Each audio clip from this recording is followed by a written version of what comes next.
And in our top business story, Etihad Rail, the developer and operator of the UAE's national rail network, has confirmed that it has suspended the tendering process for Stage 2 of the project, with all bidders being informed in writing. Stage 2 involves the construction of the rail network in the Abu Dhabi Emirates by connecting to the Saudi border at Ghaifat and the Omani border at Al Ain, and by connecting vital areas such as Musaffa, Khalifa Port and Jebel Ali Port in Dubai.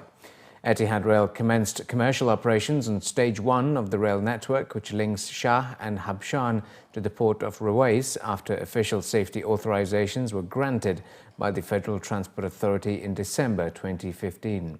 The company has suspended the current Stage 2 tender process whilst it reviews the most appropriate options for the timing and delivery of this phase of the project, and has added that the decision will have no impact on Stage 1 operations. Developers in the GCC will struggle to raise bank funding for new projects this year as liquidity tightens across the region, as according to retail consultancy JLL. It highlighted the lack of bank funding as the main trend to affect property markets across the UAE in 2016, citing worsening bank results for the 2015 financial year, where local banks reported increasing provisions against bad loans. JLL MENA's head of research, Craig Plum, was quoted as saying that as well as tightening bank funding, that appetite among investors in bond markets and capital markets for property would be subdued. JLL also forecast that the nature and pace of capital flowing out of the Middle East into property markets, mainly London and the US, will change. About $11 billion was spent by Middle East investors last year, and this was largely through sovereign wealth funds. This figure is expected to slow, and a greater proportion of investment is expected to come from private investors. For Dubai, JLL is predicting a further decline in sale prices for residential units of about 5 to 10% this year. Rents will also decline, but at a slower pace of 3 to 5%.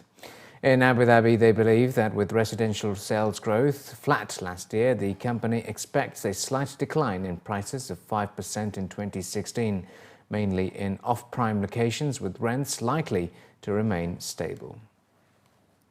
As part of their plans to promote the Emirate as a centre for entrepreneurship and further develop its commercial sector, the Sharjah Chamber of Commerce and Industry has launched a new initiative titled Sharjah Economic Excellence Network.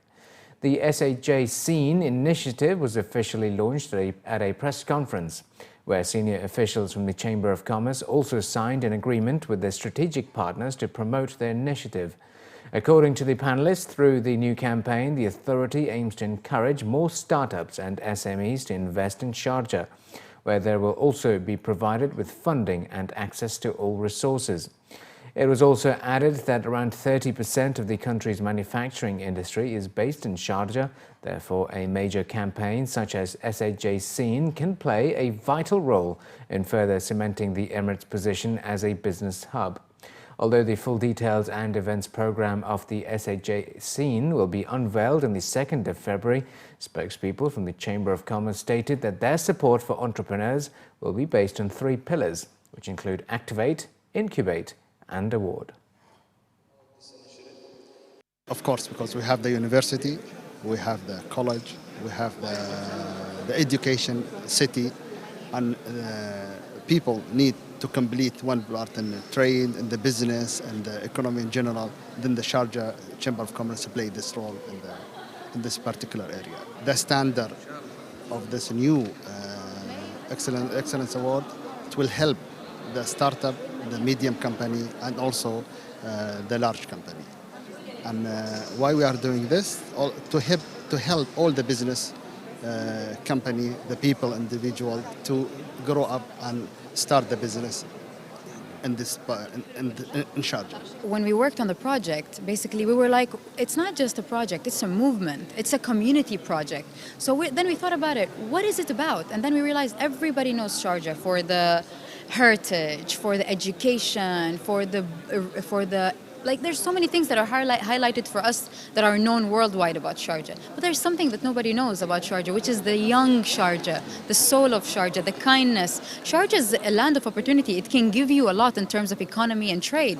And people just take and they don't know anything about it. So this project is going to highlight the soul of Sharjah, which are the people in the economy, the people who make the city deep down inside. So we're digging really deeper than the surface. And this is what Sharjah Soul is about. And this project is based on these things. It's an economy. It's about emotions, it's about feelings. It's not just driven by like numbers and business. So it's that, a bit of that and a bit of this. Dubai Islamic Bank, the UAE's largest Sharia-compliant lender, posted a 62.8% increase in fourth quarter net profit on Wednesday. That's according to Reuters calculations.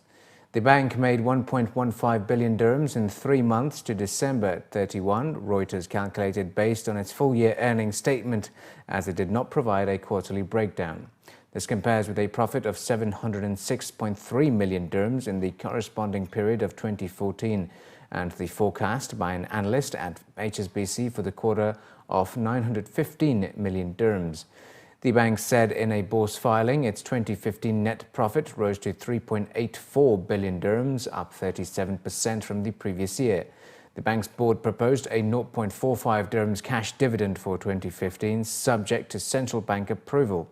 It added, "This is up from 0.4 dirhams for the previous year."